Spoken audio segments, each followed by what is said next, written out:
Hey everyone, welcome back to my YouTube channel. In today's video, we're going to be talking about how I got into Ashoka University, what was the process and application procedure like, what was the interview like, and finally, when I got the decision, what did that feel like, and why didn't I accept this offer?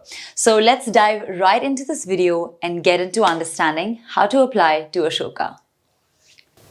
Alright, so first things first, applying to Ashoka University is an amazing experience overall because it is a liberal arts college and they have some wonderful majors and minors that you can choose from. What I really love the most about this college is how broad-minded and how open-minded the spectrum of subjects is and how much you can mix and match amongst your different interests to create a degree that means the world to you and that is relevant to your education moving forward. I think this is a very unique offering because a lot of other universities within India may not give us this liberal arts approach to the degree that we're choosing, and as a result we may not get to combine subjects in the way that we prefer, the way that Ashoka University allows it. So just right off the bat, that's one of the biggest reasons I applied and I felt like it made sense to be at Ashoka at the time. Now let's rewind to the year 2014-15, right? Because it's almost a decade ago when I was applying to my undergraduate colleges and considering which one I wanted to go to. So I applied to Ashoka in round 2 of the application process and I submitted my application around the first week of Feb. So I was actually going through my acceptance email and looking at all the different communication from Ashoka before filming this video. And I realized it's almost been 9 years since I applied to Ashoka, which is that's insane. But having said that, the process was step number 1. I had to apply to the online portal and fill out a pretty lengthy and extensive application form. Now over here in this application form, they're basically looking at how well-rounded your personality is. They're trying to see if you've done some excellent work in school and college, and they're looking for signs and marks of someone that pursues excellence and has a well-rounded personality overall. So I had to enter all my 10th standard marks. At this point, obviously, I was yet to give my ISC exams. This was in Jan or Feb 2015 and the ISC exams were in March. So I just had my prelim examination marks, which I had to submit. And it was obviously a conditional offer. So I had to also submit my board results after I got them in May. But at this stage in Jan or Feb, when you're submitting the application, they're looking at your 10th standard marks, your secondary school marks, some of them, and we had to submit like what our prelim marks were if we had them. Aside from that, there were essay-based components which spoke about, there was a topic that we had to answer.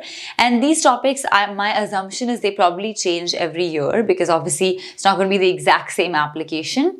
But they're trying to understand your personality a bit further, what makes you tick, what makes you passionate, what makes you who you are, and what is your individual story that they should definitely know about.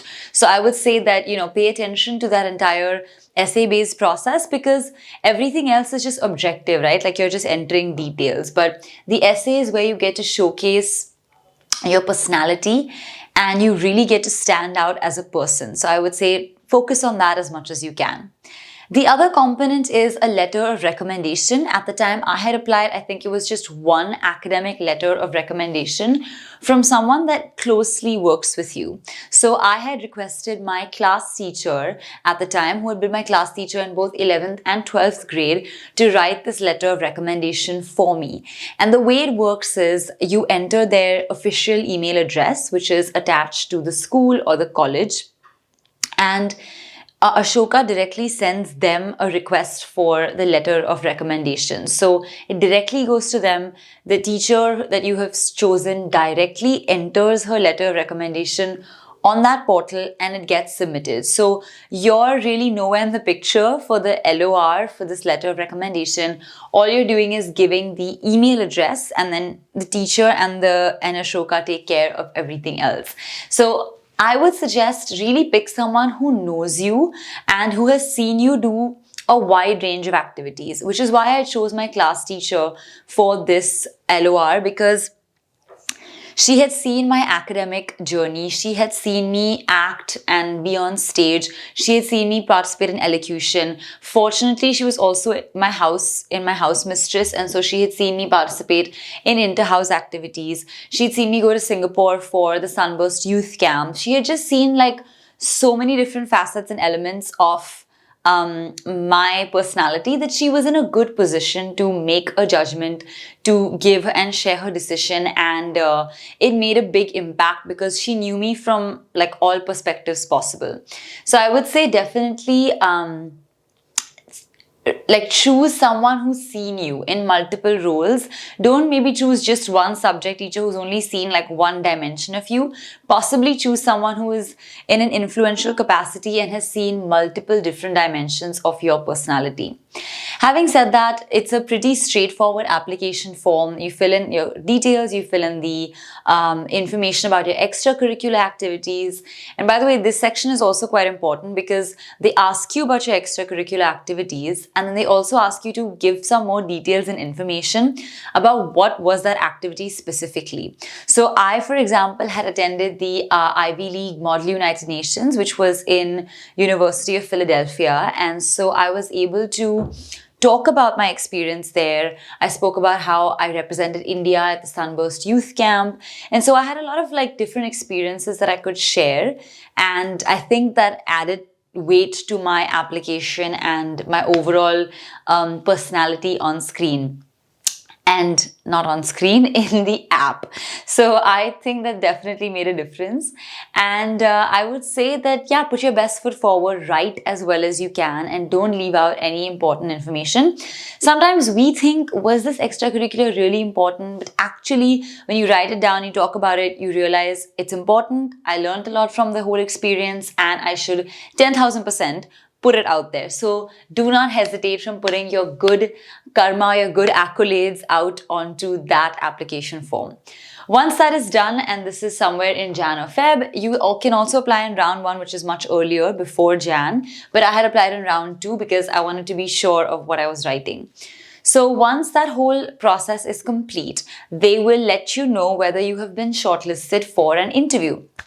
And I think I found out about my interview somewhere in the end of April or May. And this is all happening in 2015. So I finished giving my ISC exams in March.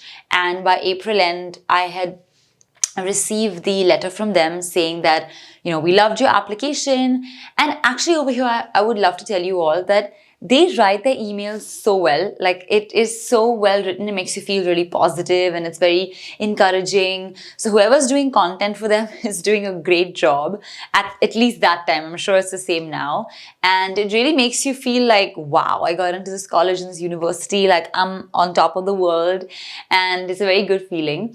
And after you get in, then they schedule you in for the interview.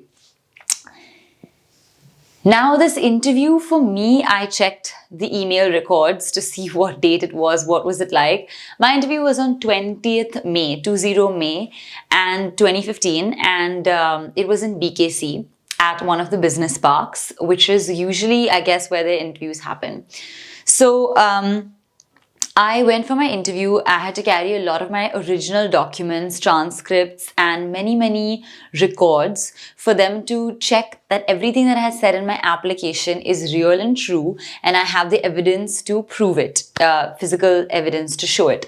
So I carried that with me, and after that, you know, we had to wait. And guess what? My interview that day was the last slot. Okay, so I didn't know this when I got in, that I was going to be last.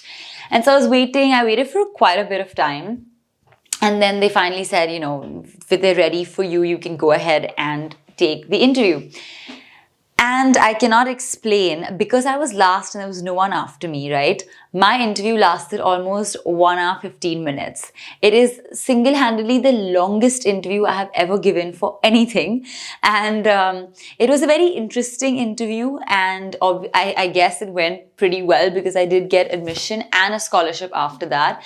So my interview was with two ladies. obviously now it's been almost a decade, so I don't remember too many particulars, but I think they were professors of the college, if I'm not wrong. And I had applied at that time for, I think, political science or psychology, one of them.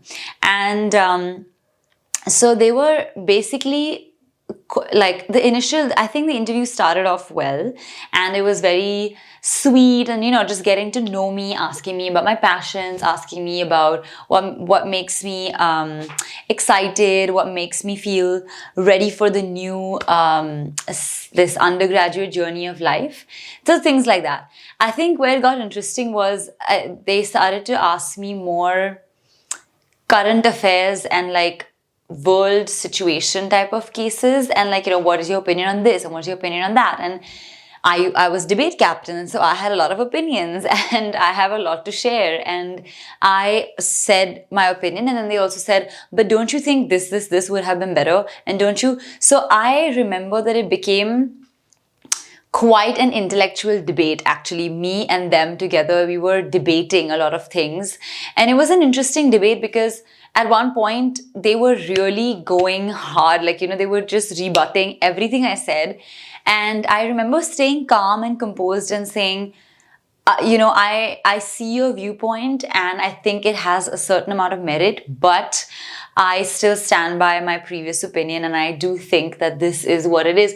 And I remember this because I remember feeling like, are they not understanding? Like, why are they not understanding what I'm saying?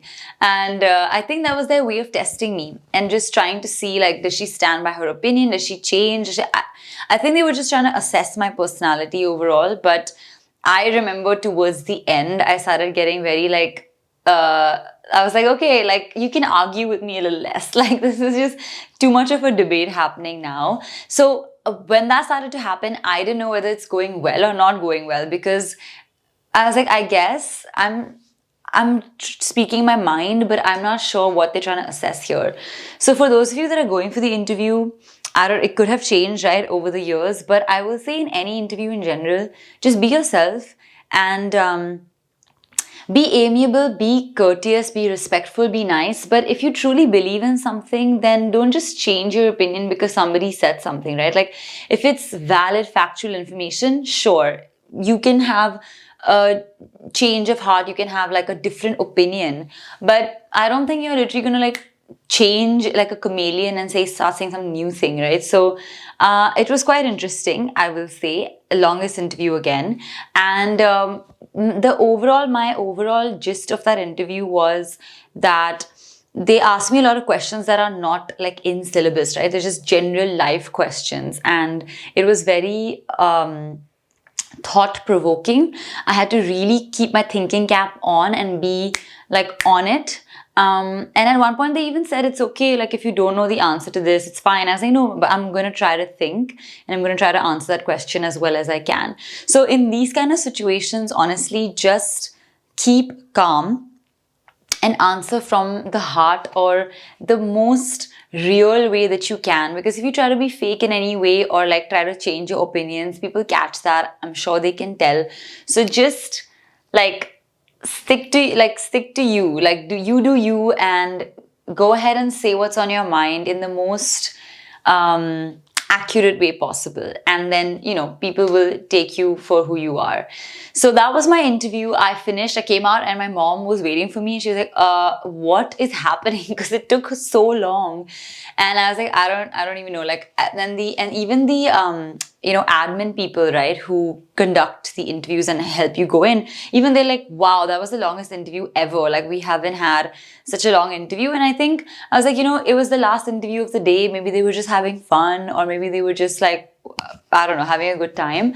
But also my dad told me after this that, Anvita, they obviously saw potential, which is why they spend so much time with you, right? If they didn't see potential and they don't think this is a good conversation, they can cut it short and have you leave. But the fact that they kept engaging with you and asking you different types of questions just goes to show that they really liked your approach, and they were trying to test you to the maximum, right? To see what it is about you that they like. And obviously, I think we were genuinely engaged in a healthy intellectual debate, which was interesting and intriguing on both sides. So it just became like, let's just let this extend for as long as possible. And that's probably what happened. So long story short, that's how my interview went. And after that, I just had to wait. And I heard back from them in June. And I basically got in. So I was like, oh, great, this is fantastic. Again, the email was super, super well written, very, very encouraging, motivating.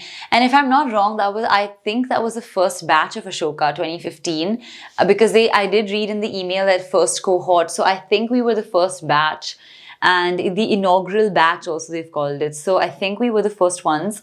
But obviously everybody had heard about Ashoka by then. And I got in. So I was really excited. Once again, I had already gotten into HR College of Commerce and Economics, which is in Mumbai and very close to my house. So I eventually decided to stay in HR college because I wanted to pursue my yoga teacher training and all my yoga related courses at the same time. And if I had moved to Ashoka, which is in Delhi, I wouldn't have been able to do that. So I did apply, but then we weighed the pros and cons, and I decided to stay back in Mumbai and continue studying in HR college, where I pursued the Bachelor of Management Studies and I specialized in marketing. Eventually, that worked in my favor because after that, I went to King's College London and I won the entire J.N. Tata scholarship. So it worked for me to stay in Mumbai with my family, have that family support, pursue my yoga degree at the same time as my business management course, and do as many internships as possible. Really just like do the most. And that worked in my favor when I applied abroad because I had so much extracurricular on my CV, and I also had really kept my grades up because, like when you live at home and you can keep your grades up much more easily because you have family support, you don't think about food, living, and all these kind of things.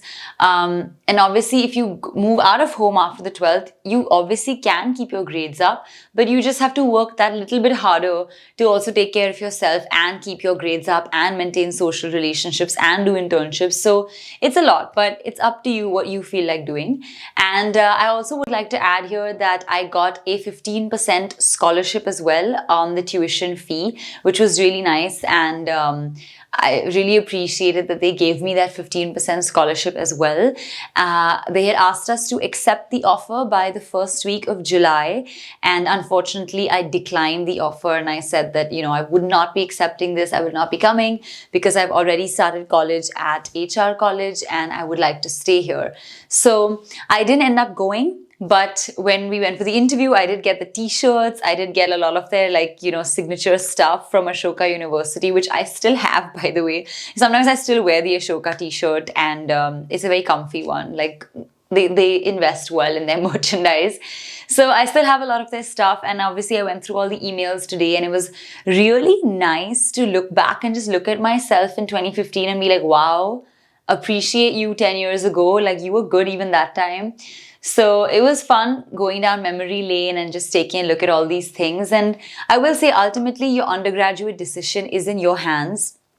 It is one of the most important decisions you will make. I'm not going to lie about that.